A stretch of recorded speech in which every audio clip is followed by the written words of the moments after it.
যে সংসারের গরজ করে না তার গরজ সংসার করে, কিন্তু যে সংসারের গরজ করে সংসার তাকে নিংড়ে নিয়ে ত্যাগ করে। যতদিন মানুষ সাংসারিক পদার্থের সঙ্গে সম্পর্ক রাখবে এবং সেগুলোর আবশ্যকতা অনুভব করবে, ততদিন সে কিছুতেই সুখী হবে না। সংসারের অস্তিত্ব মেনে নিলে সংযোগ বিয়োগ হয় এবং গুরুত্ব দিলে সুখ দুঃখ হয়। সংসারের অস্তিত্ব বাধা দান করে না, বাধা হচ্ছে এর প্রতি গুরুত্ব হৃদয়ে অঙ্কিত হওয়া।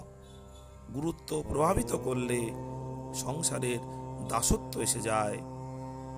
সংসারের সংযোগ অনিত্য আর বিয়োগ নিত্য। মানুষের কর্তব্য হলো নিত্যকে স্বীকার করা। সংসারে যে বস্তুকে আমরা গুরুত্ব দিই সেটি পরমাত্মার প্রাপ্তিতে বাধা দেয়, অথচ তা নিজেও টিকে থাকে না। সংসার সত্য হোক বা মিথ্যা হোক, এর সাথে আমাদের সম্পর্কটি মিথ্যার, এতে কোনো সন্দেহ নেই।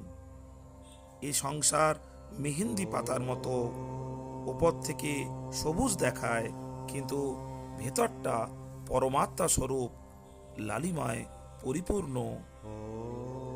আমরা স্বয়ং চেতন তথা অবিনাশী, এবং সাংসারিক বস্তু হল জড় তথা বিনাশী। দুটোর জাত আলাদা। তাহলে আলাদা জাতের বস্তু আমাদের প্রাপ্য কি করে হতে পারে? যেমন সূর্য উদয়ের পরে নিরন্তর অস্তের দিকে যায়, সেই রকমই উৎপন্ন হওয়ার পর সংসারের সবকিছুই নিরন্তর অভাবের দিকেই চলেছে।